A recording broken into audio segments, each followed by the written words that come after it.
I am presenting a 74-year-old male, uh, a farmer by occupation, and the residents of the Assam presented to us with the chief complaint, hoarseness of the voice since last month, and the throat pain since last 2 months.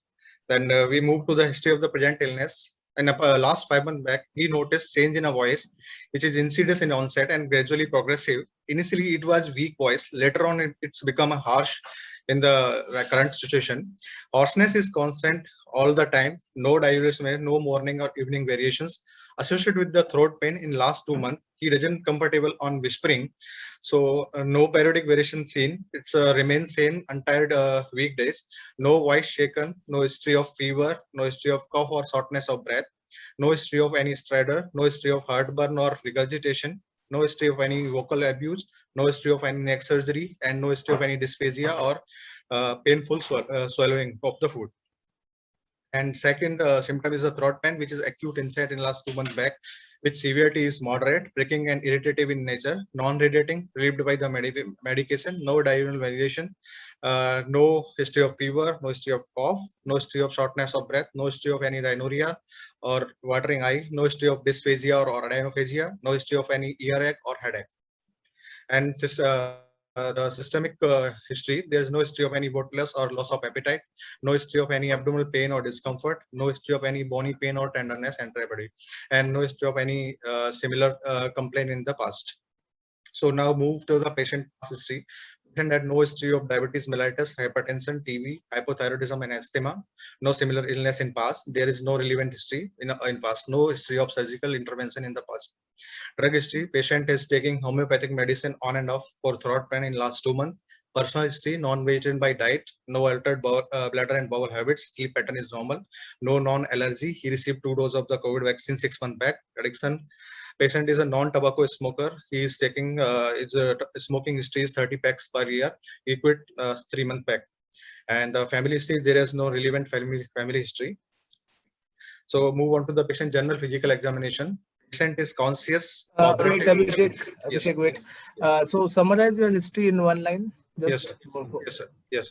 74-year-old male, a farmer male, smoker with no comorbidities, with gradually progressive hoarseness of voice, with small neck, with the progressive hoarseness of voice. Also the voice with? With the, sir, on examination is local, is a small palpable neck. Hoarseness of voice with you told something. So 70 years of farmer, no comorbidities, apparently seems to be PS1 with Yes, hoarseness of voice, which is of gradual onset since last 3 months. Yes. With on examination, patient had a sub 2 into with क्या? Hoarseness of voice के साथ और कौन सा symptom था? throat pain, sir. Throat pain with throat pain. So differential diagnosis क्या होंगे इस patient के? So my differential diagnosis is laryngeal or hypopharyngeal carcinoma. The favor in patient age and heavy smoking history, and the hoarseness of voice is constant in last entire 5 months. So my first differential is a laryngeal or hypopharyngeal carcinoma. And the point is angst is the only common, the most common cause of hoarseness in this age, most likely age related or infections. And my second differential is lymphoma, as a patient has hoarseness of with some small neck swelling. And third, my differential is the infection, most likely tuberculosis, because the patient has a painless neck swelling with the hoarseness of voice. And not in favor is Abhishek, what I would have done is a 70-year-old male, yes, with hoarseness of voice, without dysphagia, yes, with the pain, which is slight, which is not even radiating the. I would have said that probably the patient has a laryngeal or a laryngeal pathology. I won't have even kept a hypopharyngeal pathology, because in hypopharynx you would have dysphagia first most of the time and a lot of more pain, and then comes when it goes to stage 3. At that time only the hoarseness picks in up. yes. So I would have said laryngeal pathology, and among the laryngeal pathology I would have kept both benign and malignancy as an option. Now, because the patient has 70 years and he has a history of smoking, you have good amount of suspicion you could put laryngeal carcinomas, but also benign laryngeal pathologies like laryngitis, which are chronic laryngitis, can present like this. Yes. The second is, as you said, age-related laryngeal changes can lead to hoarseness like this. Laryngeal tuberculosis and all are a bit rare. Yes. So I would have kept still the differential. Whenever you say usually you are looking at laryngeal pathology, Yes. give the options of benign and malignancy both. And but age 74 and onset which is of 3 months and which is progressively going, I would have kept larynx as a first. That's okay. So tell me, summarize what you saw in your general examination or for the in examination. Just give me a summary of that. Yes, sir. Yes. So, sir, on a local examination, Just give positive findings. Don't give everything. Yes, And yes, relevant negative. yes, sir.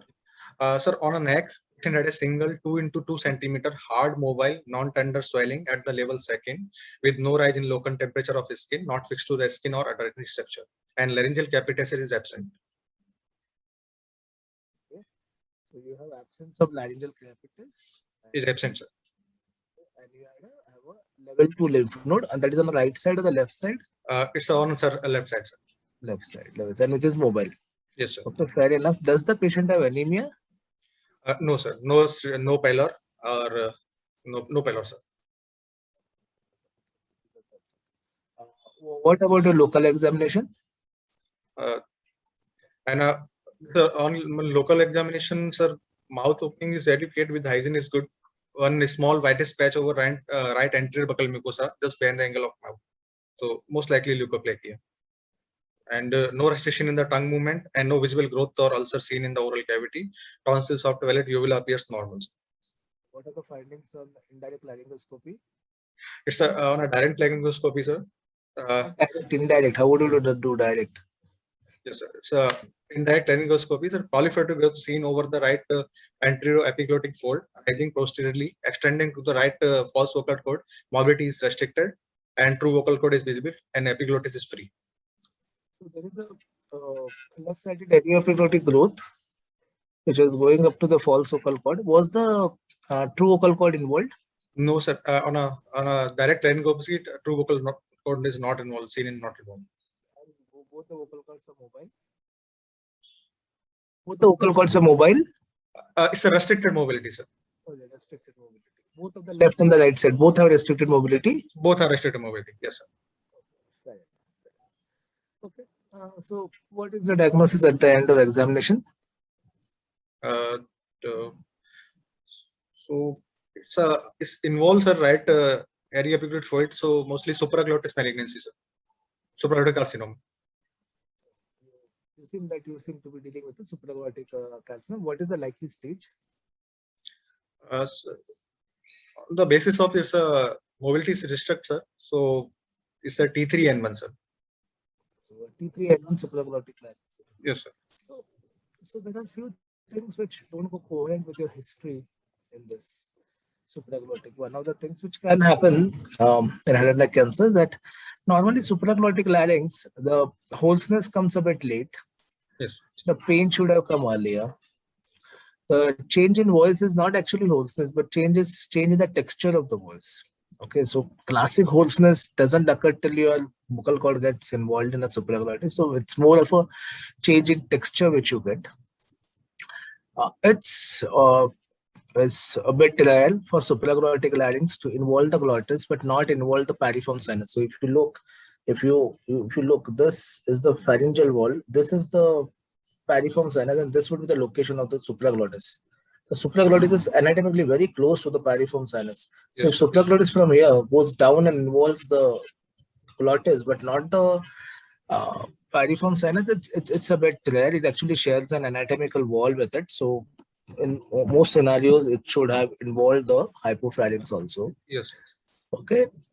Oh, fair enough. So you have seen this case in your clinic. Seems to be a T3N1 supraglottic larynx. Yes. Tell me what, and it's a 74-year guy. So what are the things which you would do in your workup which would help you go with the management of this case? Yes, sir. So I will go for, sir, routine investigation, complete blood counts and liver function and renal function to the confirm the adequate organ functions. And after that, we'll plan for the contrast enhanced CT scan of the head, neck, and thorax. and direct laryngoscopy to assess the hidden sites in the neck, and followed by the biopsy by the telescopy, sir.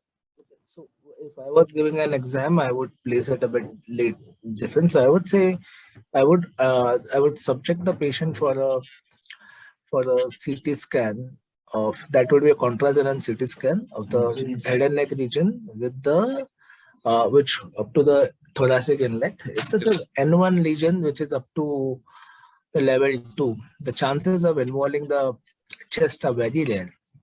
So the indications for imaging the CT thorax in the head and neck cancer is when you have a heavy nodal burden, which is defined as multiple neck nodes, Yes, sir. or you have a N3 disease, or you have a T3 or T4 primary hypopharynx, or Yes. you obviously if you have a nasopharyngeal nasopharynxis, that's it. Or if you have nodes which are lower down in the neck, then only you should consider imaging the thorax, or else the uptake on imaging of the thorax is very less.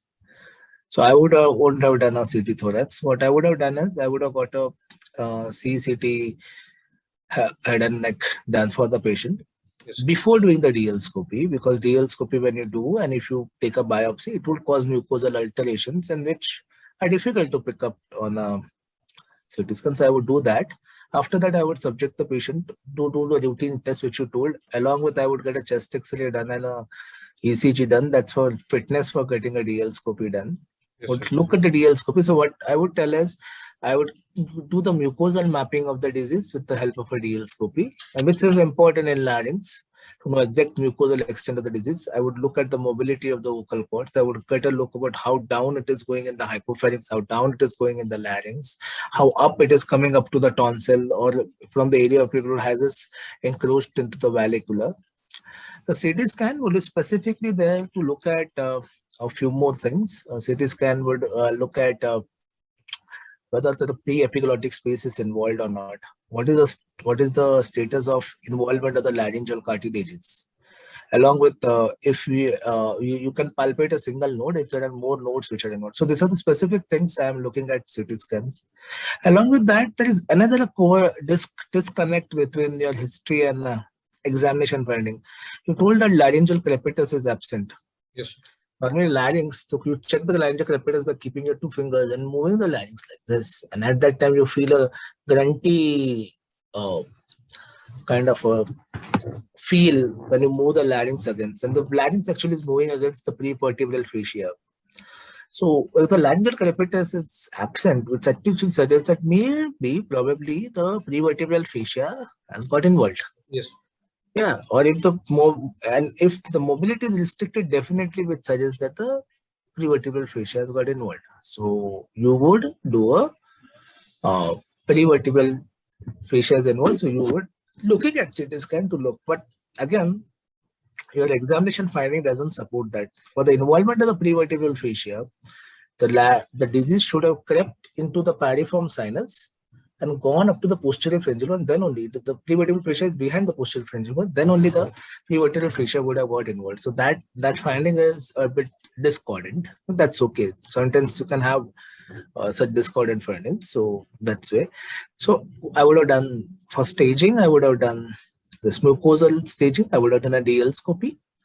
For this, I would have got a CT scan done. I would have done for confirmation of diagnosis a biopsy, and that would have got done with the DL scopy itself. I would have done only histopathology. I don't need any HPV or anything, especially if the epicenter is in supraglottis. If the epicenter was in oropharynx, it is again unlikely in this case, looking at your history. If it was an oropharyngeal growth, he would have a lot more pain. He would have a odynophagia, and then other problems would have started. I would have got an HPV done. I would also got an FNA done from the level 2 lymph node just to confirm that it's positive and not an infectious one. So that's why I would have confirmed the diagnosis. I would have got the staging done, and I would have done the routine examination. Apart from this, would you get any other thing in this patient? Yes. Yeah. Laryngeal functional assessment, sir. You would do a laryngeal. So can you enlist what are the things which you do in a laryngeal functional? Sir, it's functional endoscopic evaluation of speech, sir. FWS, sir. What you do in the functional endoscopic evaluation of speech? Sir, What are the parts of that? What are the parts? What are the things which you look in a functional endoscopic evaluation of speech? Yes, sir. So we will mainly look for the sir aspiration. The swallow test is there is a laryngeal elevation present or not, and there is what is the risk of the aspiration in the patient. How, do you know of any score by which you evaluate the aspiration risk of the patient? Sir, it's a Lisbic-Pearson scale and New Zealand score, nuclear secretion score. Yeah. So what can you tell about Lipitz-Pearson scale? Yes, the scale is 0 to 4. 0 is no aspiration and 4 is a frank aspiration pneumonia. And in a 1, there is a mild aspiration, laryngeal elevation notated with the swallowing. And in a 2, there is a moderate aspiration with the swallowing and the restriction of the swallowing mobility. And there is a 3 is a severe aspiration.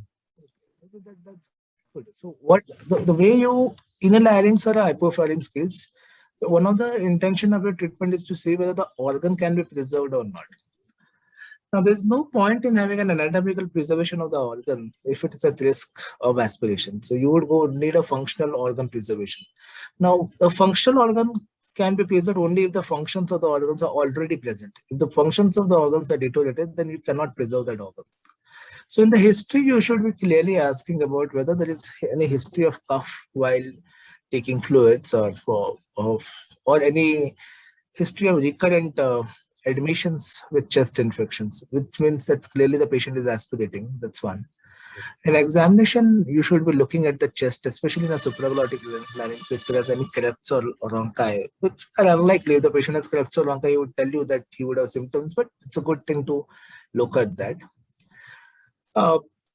And as you rightly pointed out, you need to do a thorough speech and swallowing evaluation in which you not only look at the whole voice, say, you also look at the larynx elevations, you also look at the risk of aspiration. A few centers would also do something called stroboscopies in this, which will look at the way the vocal cords mobility is there and whether the mobility is elastic or it has got truly restricted. And what would they say is that if the mobility is very, very restricted, it's unlikely that it is going to come back.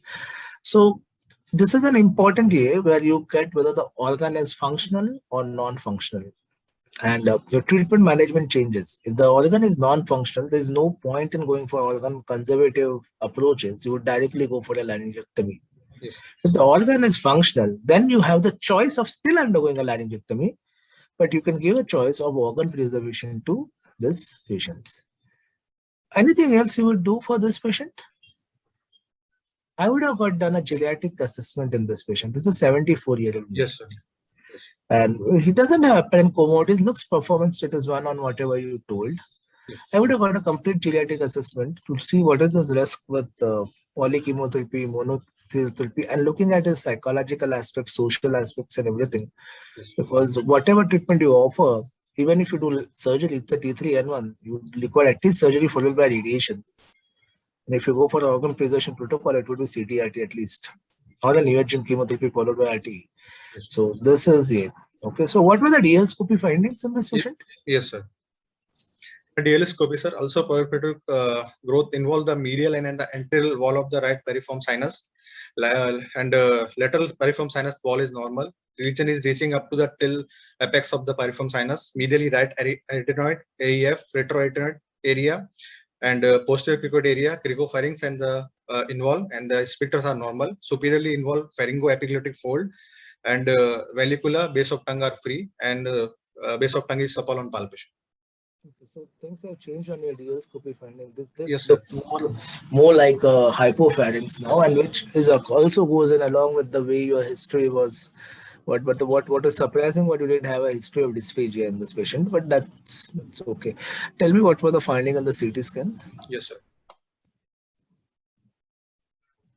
On a CT scan, sir, it's 3 into 3.5 into 0.4 centimeter mass in the epicenter and right PFS, middle wall, lateral band apex is involved, paraglottic space is involved both false vocal cord and true vocal cord, and both commissure are free, epiglottis, pre-epiglottis, vallicula, and hyoid bone is free, and prevertebral fascia is involved, and just reaching subglottis thyroid and arytenoid cartilage that is not involved. You have now a disease which is actually involving the prevertebral fascia, also, and both false and true vocal cords are involved. Yes, sir. Okay, fair enough. Fair enough. So how would you stage this patient? Sir, on a Just preventive basis, one question before that. Can you evaluate laryngeal function on CT scan?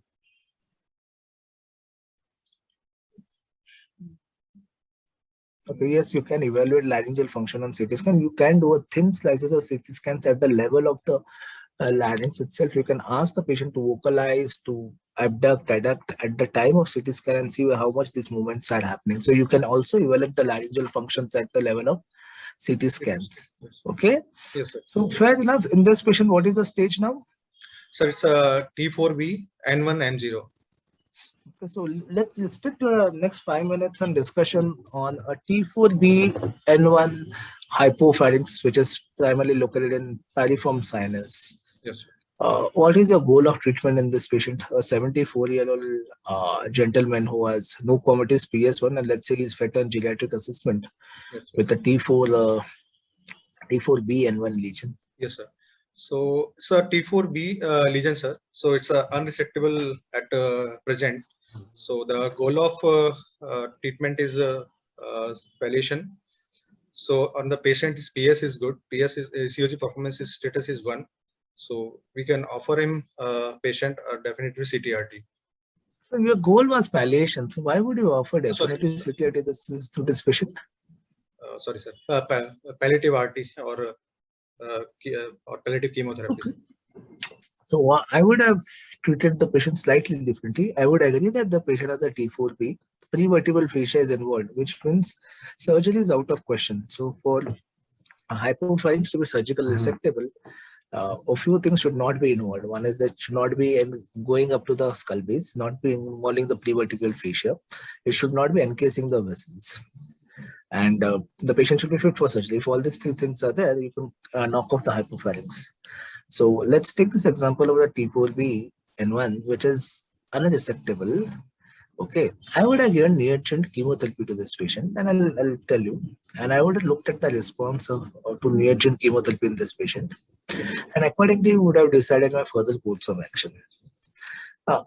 I won't deny that if you tell me that a 74-year-old gentleman T4B larynx, you want to do the treatment with palliative intent, I'm okay with that because the outcomes of a T4B hypopharynx are bit poor, and the outcomes we are looking at 5 years survival of less than 20%.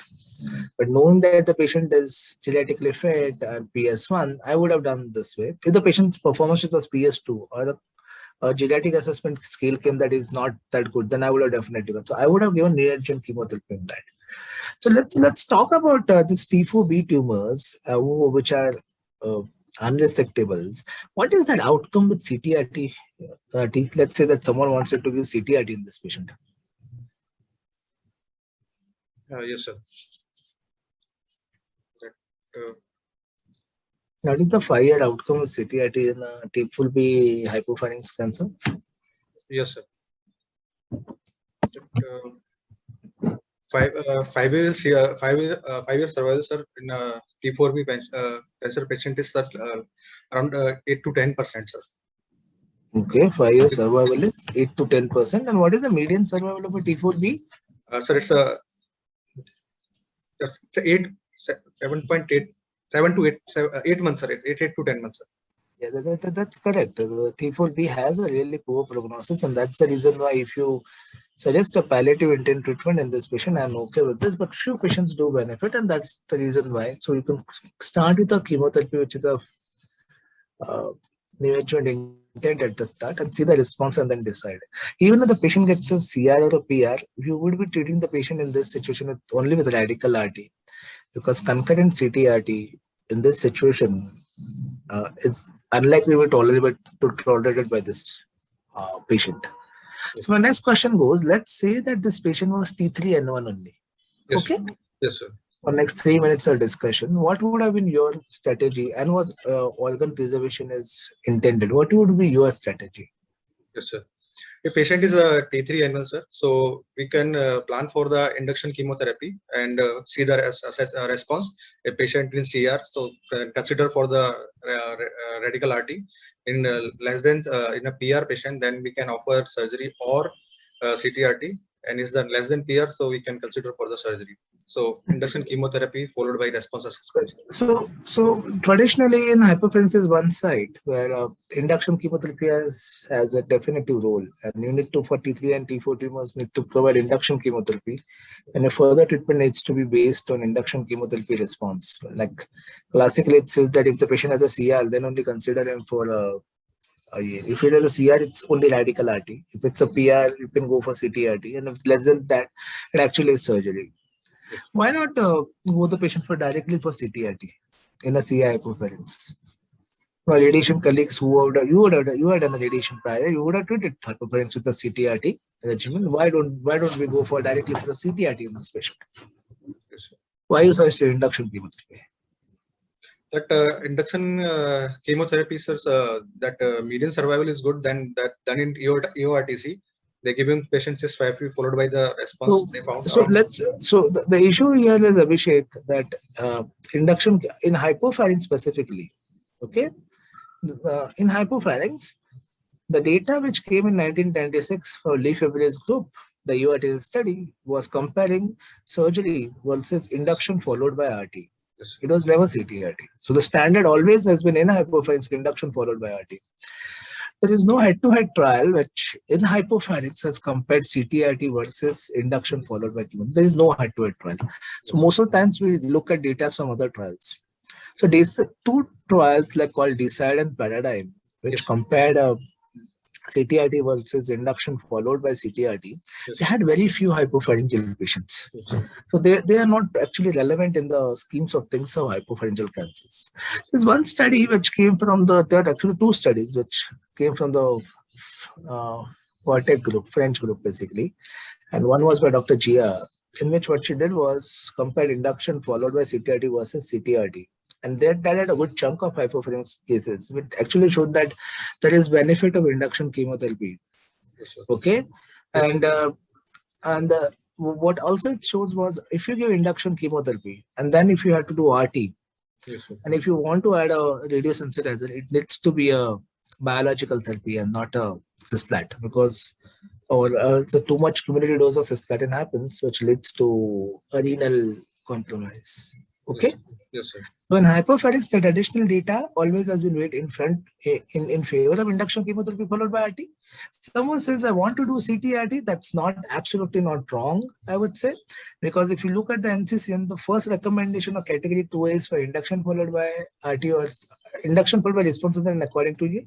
The next is CT-RT. The problem is, as opposed to larynx, well, the larynx malignancy, the larynx is preserved a lot of time. That does not happen with hypopharynx. Yes. Okay, if you look at the early study of EORTC by induction followed by response assessment and then Planifog was done, only for the CR radiation was allowed. Yes, anything less than a CR, they would knock off the larynx. Yes, and we have only that data that when you do in that form, that yes, organ gets preserved and the outcomes are equivalent. It's interesting, and this was the last comment.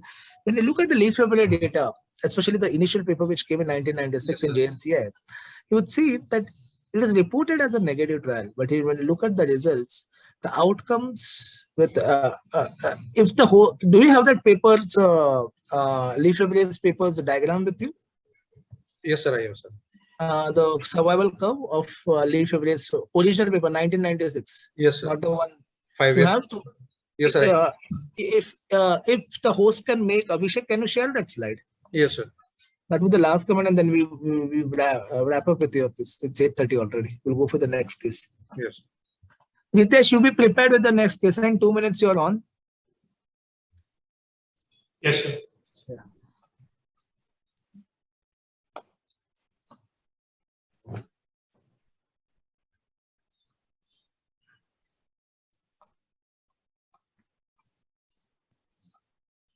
Abhishek, are you the host now?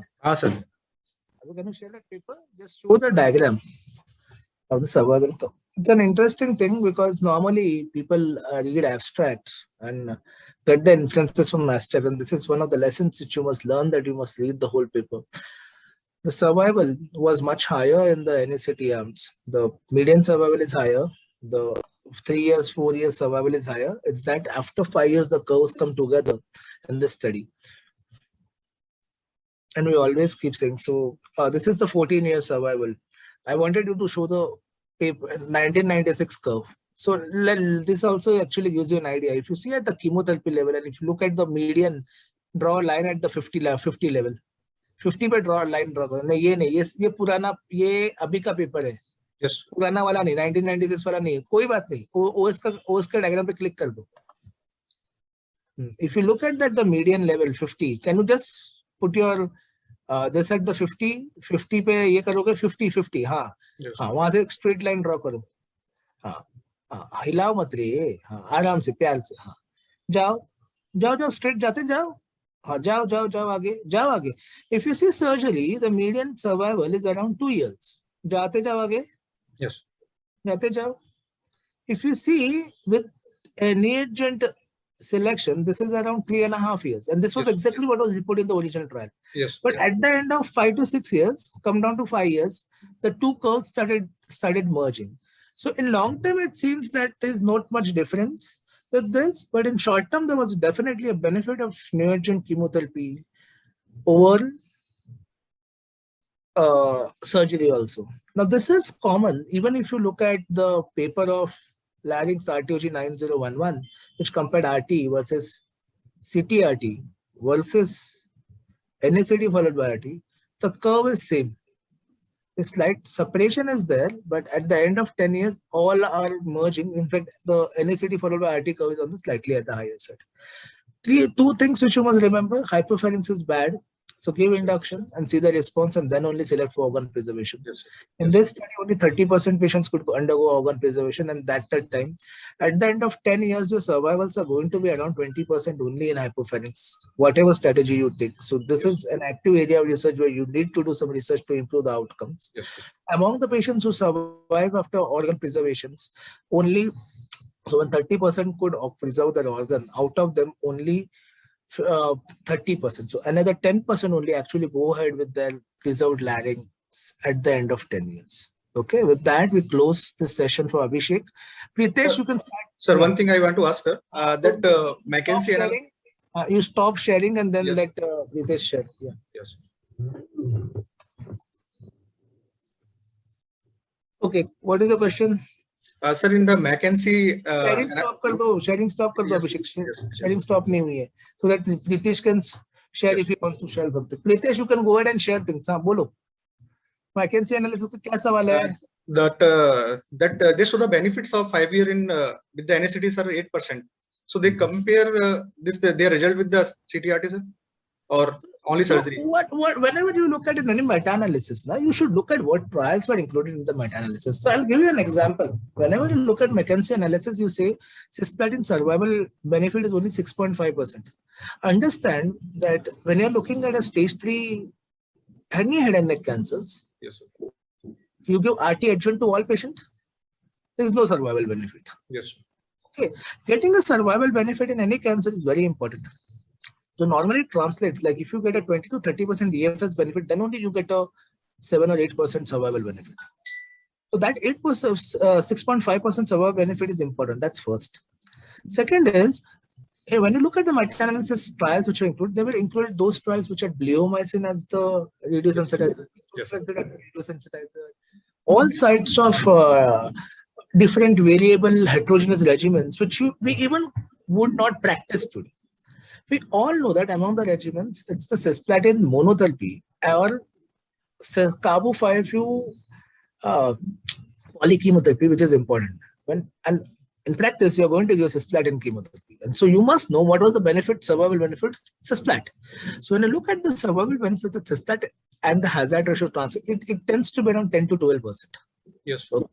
So that's important to you understand that, okay, when you do a meta-analysis, you would have all sorts of papers coming, all qualities of papers coming. You would have some papers in which cisplatin is going only up to 140 milligram per meter square, and that's the only negative trial in McKenzie with cisplatin. Yes, sir.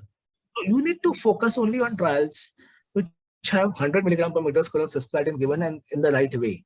So when you look at that data, it's in fact, I'll give you an example. Dr. Sarbani from our Tata data has got published in Head and Neck Journal, in which head and neck cancer patients were randomized to RT versus alternate fraction RT versus CTRT. The survival benefit with even with weekly cisplatin in our data, in our randomized study, was from 36% going to 56%. So the 20% jump.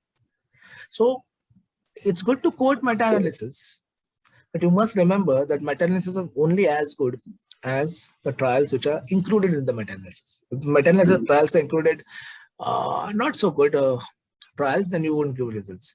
Again, that's the reason why I told only about ERTC. Only one study I quoted of ERTC of hypopharia. Yes.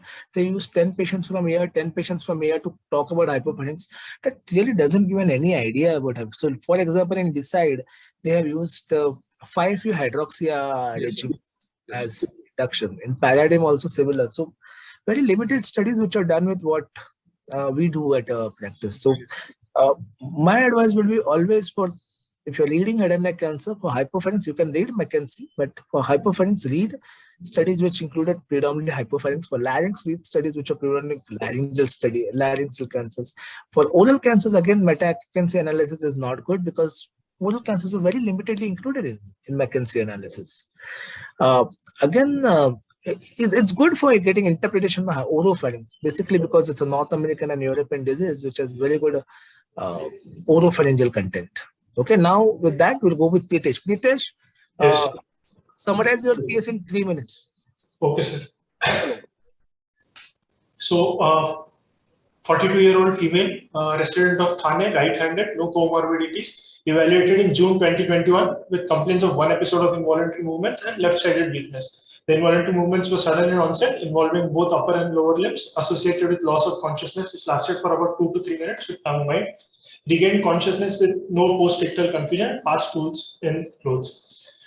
She does not have any previous history of any such episodes, no history of any fever or headache at the time of the episodes, no history of migraine or syncopal episodes in the past, no history of any cranial nerve involvement, no history of altered behavior or loss of bladder bowel control, no history of any recent travel or vaccination, no history of hypertension, diabetes, dyslipidemia, no history of any drug intake. She does not have any significant family history, personal history, bowel, bladder, sleep appetite normal, no addictions. In June, she got admitted outside for at that time MRI brain was done, which showed right hippocampal volume loss with uncal region subtle hyperintensity and mild prominence of right temporal horn, suggestive of mesial temporal sclerosis. She was given some supportive treatment, started on tablet Levera 500 mg and discharged on that. She was she slowly improved over the next few months, and she had another episode of seizure on 26th October this month. MRI brain was done, which showed some CNS malignancy, and she was referred to TMH. At TMH, when she presented, she had 3 to 4 episodes of vomiting. MRI brain was done, which showed some space-occupying lesion, and she underwent right frontotemporal craniotomy and near total resection on 3rd of November. Currently, she is post-op day 10 and planned for further treatment and being worked up for the same. On examination, she is PS2, conscious oriented to time, place, and person. Vitals are stable. She does not have any pallor, icterus, edema, sinuses, clubbing, or lymphadenopathy. Sutures are present on the right side of the head. Spine is normal. No evidence of any skin lesions. No evidence of any bed sores. No obvious wasting of muscles. On systemic examination, cranial nerve, central nervous examination, she is conscious. Higher functions are intact. Mini-mental score examination is 27/30. Speech and memory is intact. Cranial nerves are not involved. On motor examination, nutrition is normal. There's no obvious wasting of any muscles. Tone, right side normotonic, left side upper. Summarize kar do. Okay. So she's a 42-year-old female with no comorbidities, with a history of seizures and left-sided weakness, with no sensory or cranial nerve involvement, with right-sided cranial SOL, post-operative day 10. Do you have the MRI of this patient? Yes, very good. So MRI shows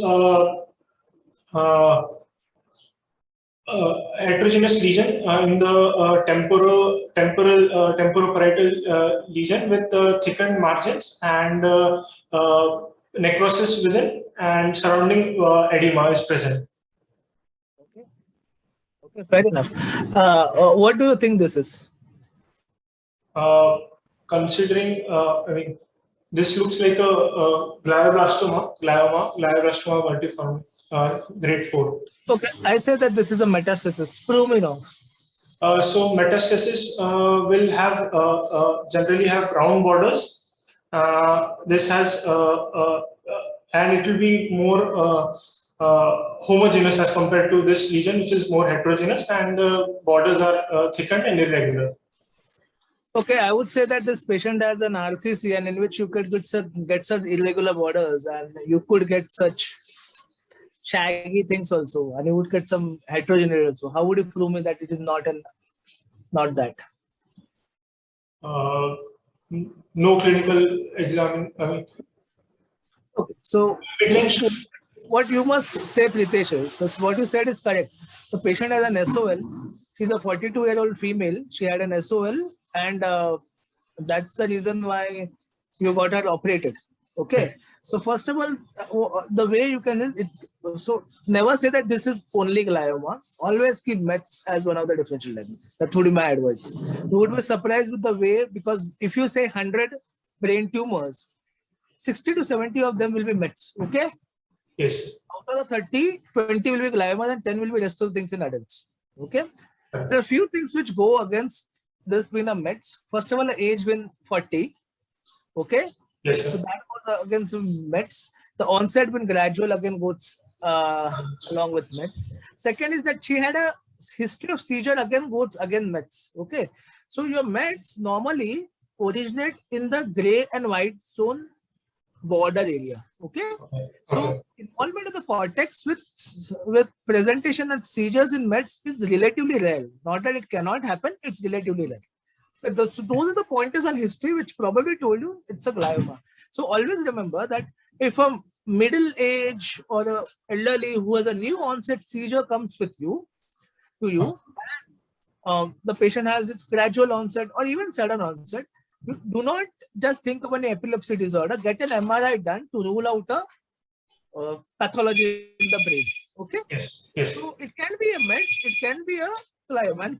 Be open about it. It may be even be a tuberculosis, but this size, this way presentation is not with tuberculosis. It's small nodules with ring enhancement for the.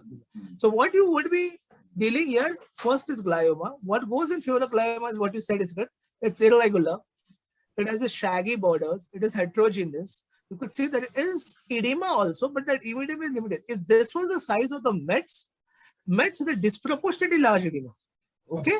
Yes. So a size which is 1/3 of this would have given us this kind of edema. With this larger MET, it would have involved nearly 2/3 of the brain to get an edema.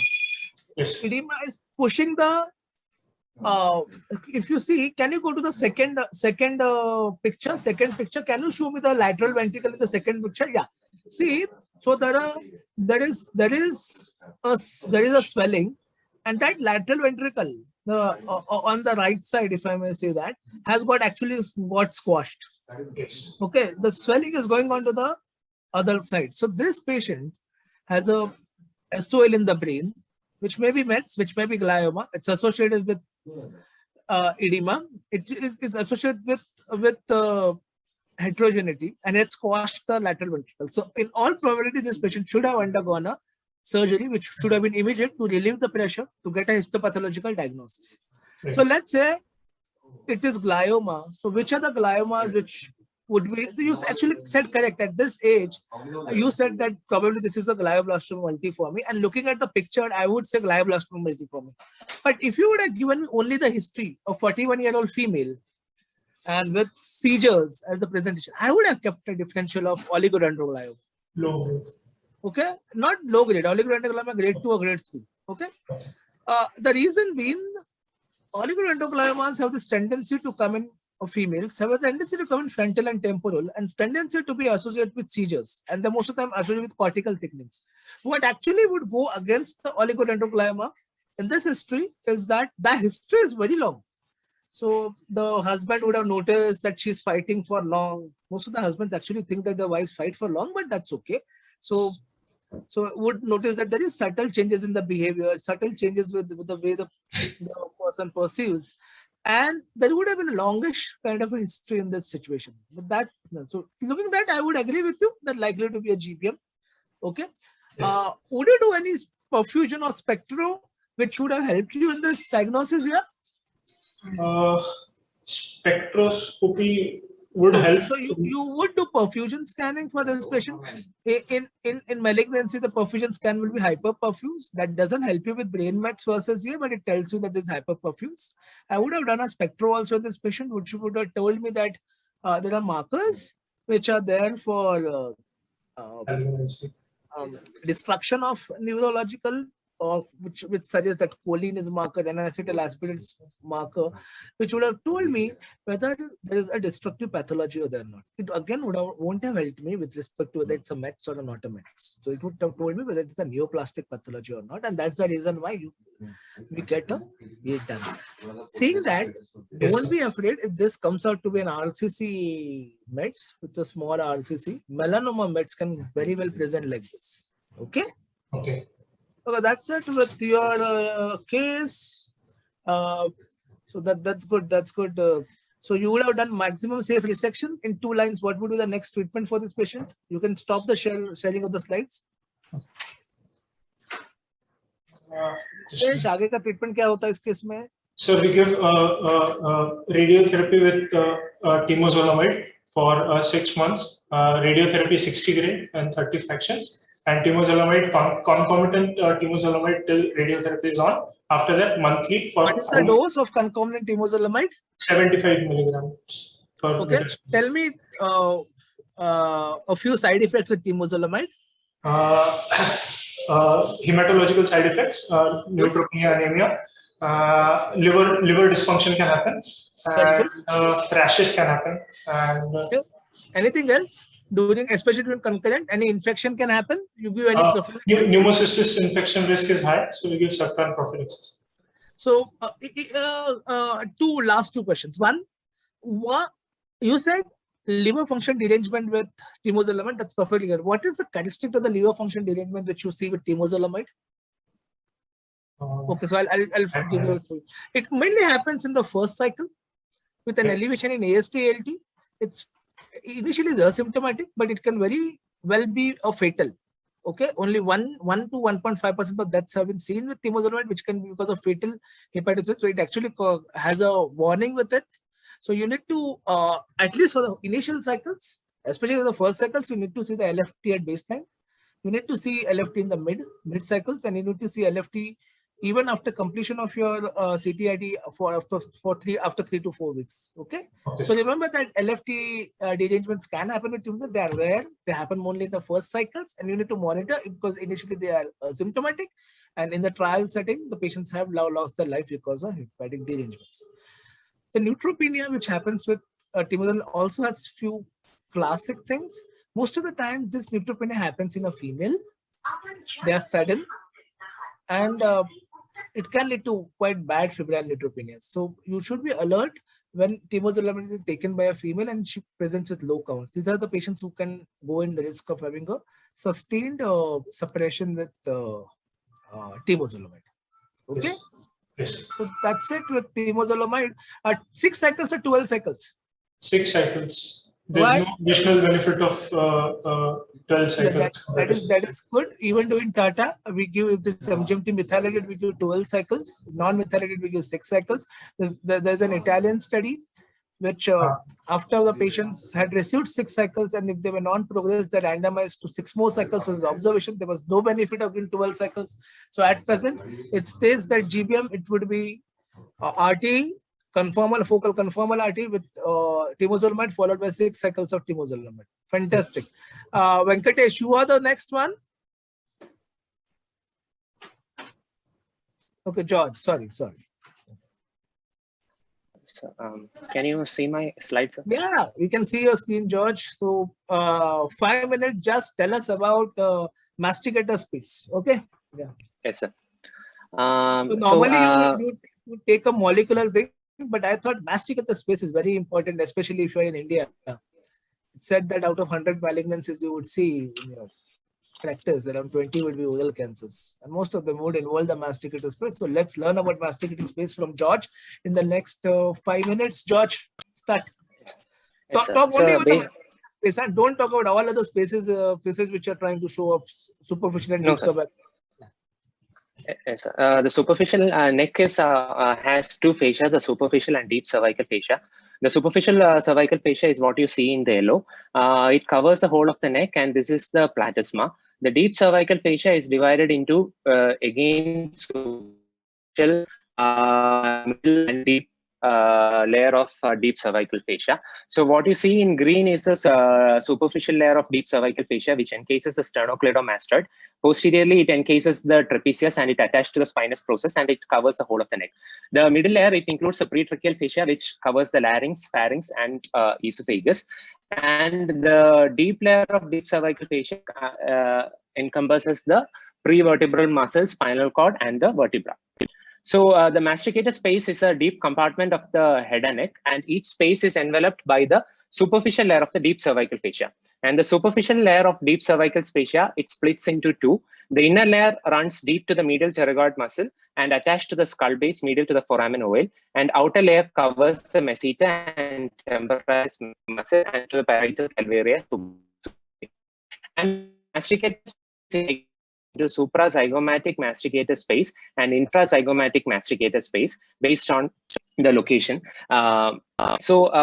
Here in this diagram, you can see the yellow is the superficial layer of the deep cervical fascia, which and this violet colored is the masticator space, which mainly includes the muscles of mastication. This is the masticator muscle, temporalis muscle, lateral pterygoid, and the medial pterygoid. So when you see the relations, the inferior, posterior-inferiorly, you can see the parotid gland. Laterally, you can see the nasopharynx, and this is the yellow area is the prevertebral stage. This is the coronal view masticator space. When you see coronal view, actually the masticator space is it's extensive. The suprazygomatic area, it connects to the skull, and the infrazygomatic area is lower. A high chance of cranial extension if masticator space is involved. So this is Just the hold diagram on to where, that slide. Just hold on to the. Go back. Go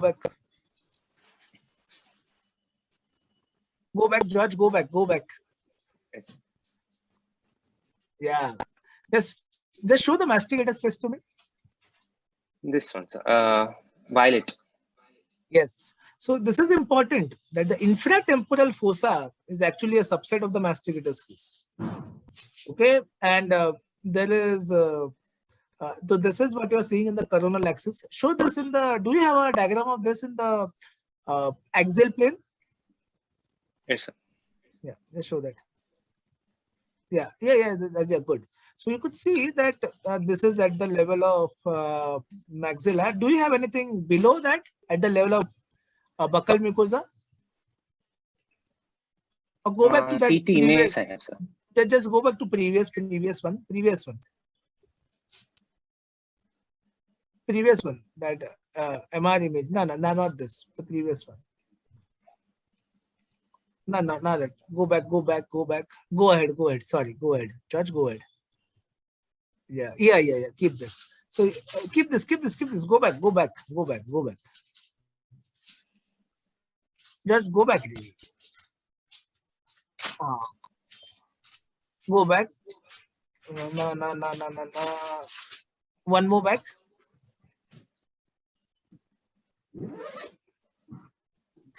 Yeah, keep at this slide. So see the figure A. That the masticator space, what he has highlighted in A, is very, very close to your buccal mucosa. And tumors, when they involve the skin and they're large, what you call body, more or less always involve the masticator space. Okay. So can you show the skin and subcutaneous there in that picture, A picture, diagram A? Yeah, so that's the skin and the subcutaneous tissue. Can you show me the buccal mucosa there? Can you show me the buccal mucosa This there? is the buccal pad of fat. Yeah, buccal pad of fat. That's it. It's a buccal. That's buccal pad of the fat. Go to the mucosa. Go inside. हाँ, उसके नीचे आ जाओ. Blackish layer दिख रहा है वहाँ पे. हाँ, at that space is the mucosa. So you could say it's very close. So understand that many other times when you present a case and you say it's borderline resectable, it's T3. So for instance, involvement of skin makes it a T4A, and involvement of the masticator space in oral cancer makes it T4B. So most of the time the T4B is involved and masticator space is involved. Go ahead, George. Go ahead, George.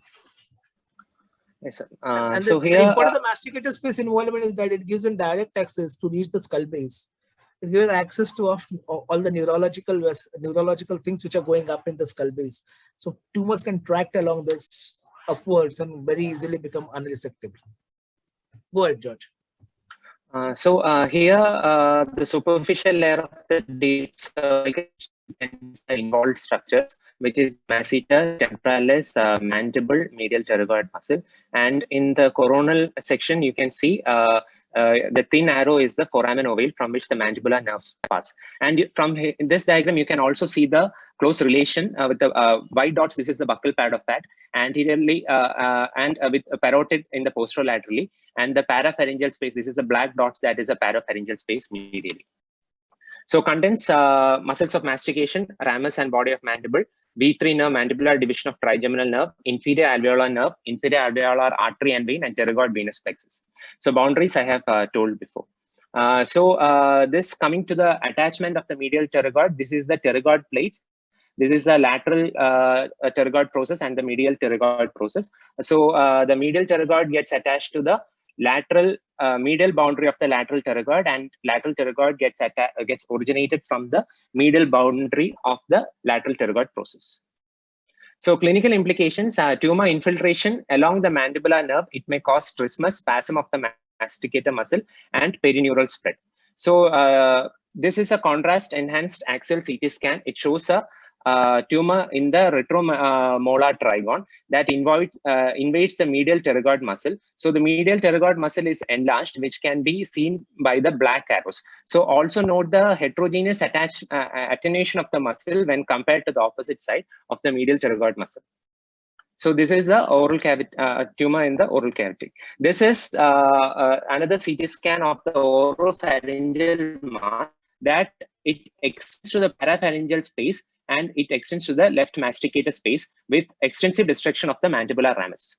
And also nasopharyngeal carcinomas can also spread through the sinus of Morgagni, a natural defect in the lateral aspect of pharyngobasilar fascia, and it invades the parapharyngeal and masticator spaces. So tumor involvement of masticator space, it upstages the disease in nasopharyngeal cancer.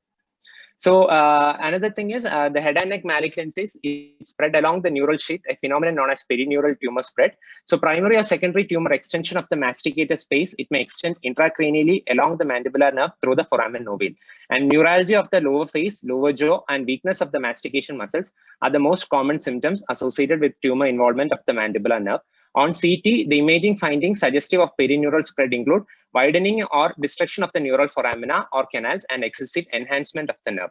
So here you can see it's a CA lip. It's causing widening of this black arrow. It causes the widening of the inferior alveolar canal, and in the coronal section through the mandibular nerve, causing the widening of the foramen ovale, suggesting of a perineural spread. So communication, masticator space malignancy or infection, it can spread perineurally via ovale along the course of mandibular division of trigeminal nerve into the middle cranial fossa. So this is one video, sir, showing masticator space from lower down with the relations. Green is the masticator space. This light blue is the parapharyngeal space. This is a buccal pad of fat. And this violet is a perivertebral fascia.